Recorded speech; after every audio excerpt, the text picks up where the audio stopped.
Our goal is to make people understand that CrossFit is for everyone. We know a lot of people get very intimidated whenever they see videos of members using barbells.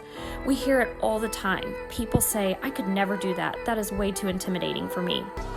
If you can't yet do those movements, it's not a problem at all. We can modify all workouts and movements to fit your current level of fitness. If you don't want to touch a barbell, that's totally fine. We have plenty of other options, including using dumbbells and PVC pipes that will get you the same stimulus of the workout. You're never going to walk into a class and see all of the members doing the exact same workout. You will see several different variations of the same movements. The push-up is a great example. There are several variations for that movement. You can do it from a wall, on your knees, all the way up to a handstand push-up. It doesn't matter if you are 15, 25, 45, or 75. You do not have to be fit to start CrossFit, and it is doable for everyone.